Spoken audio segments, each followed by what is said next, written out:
വരാൻ പോകുന്ന April May മാസം നടക്കാൻ പോകുന്ന അസംബ്ലി തെരഞ്ഞെടുപ്പിൽ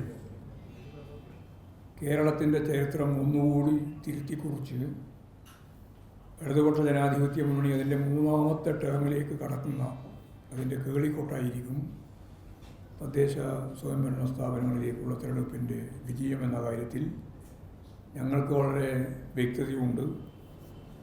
ഒരു ഉജ്ജ്വലമായ വിജയം കേരളത്തിലെ തദ്ദേശ ഭരണ സംവിധാനത്തിൻ്റെ ഭാഗമായിട്ട് നേടാനാവും എന്നാണ് ഞങ്ങൾ പ്രതീക്ഷിക്കുന്നത്.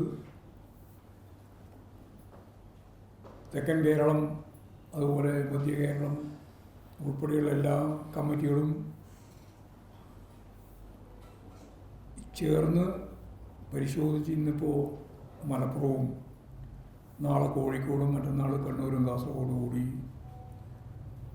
ഞങ്ങളുടെ സംഘടനാ പ്രവർത്തനത്തിൻ്റെ ഏറ്റവും അവസാനത്തെ ഘട്ടത്തിലേക്കുള്ള പ്രവേശനവും പരിശോധനയും പൂർത്തിയായി മുന്നോട്ടേക്ക് പോവുകയാണ്.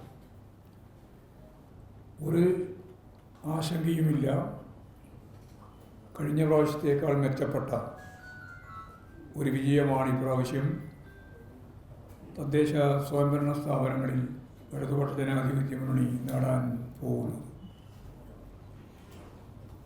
അതോടൊപ്പം കഴിഞ്ഞ പ്രാവശ്യത്തിൽ നിന്ന് വ്യത്യസ്തമായിട്ടുള്ള ഒരു ചിത്രം ഇപ്രാവശ്യം ഈ തെരഞ്ഞെടുപ്പുമായിട്ട് ബന്ധപ്പെട്ട് ഉണ്ട്.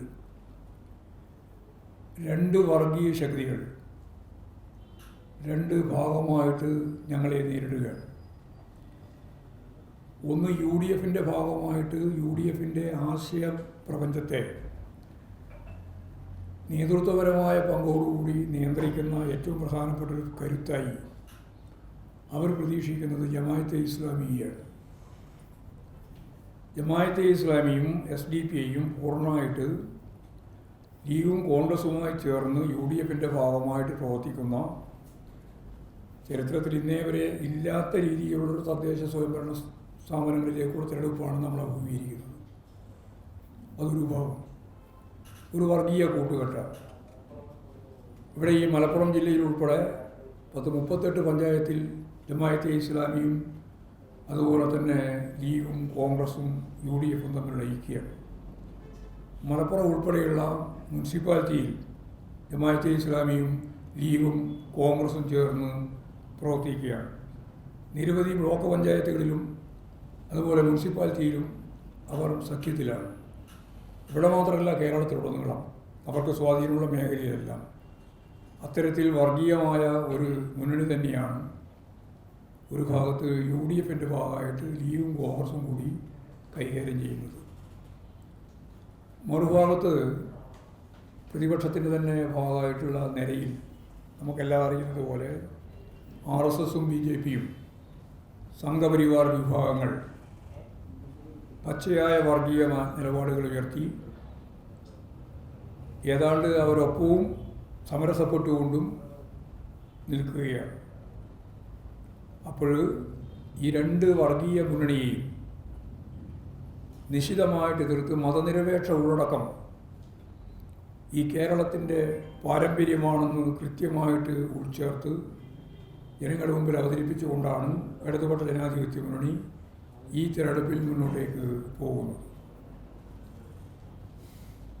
കേരളത്തിലെ ജനങ്ങളുടെ മുമ്പിൽ സമാധാനപരമായൊരു അന്തരീക്ഷം കഴിഞ്ഞ 9.5 വർഷക്കാലം ഇടതുപക്ഷ ജനാധിപത്യങ്ങളുടെ സുവർണകാലം എന്ന രീതിയിൽ ജനങ്ങൾ അനുഭവവേദ്യമായ ഒന്നാണ്.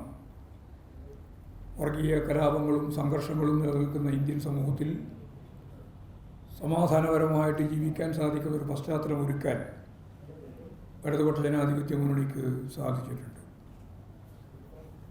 അതേപോലെ വികസന പ്രക്രിയകളിലെല്ലാം അതിശക്തിയായ രീതിയിലുള്ള മുന്നേറ്റമാണ് കേരളം കുറിച്ചിട്ടുള്ളത്. ഇന്ത്യക്ക് മാത്രമല്ല, ലോകത്തിന് തന്നെ അടയാളപ്പെടുത്താൻ സാധിക്കുന്ന രീതിയിലുള്ള വികസന കുതിപ്പിൻ്റെ ഒരു കാലം.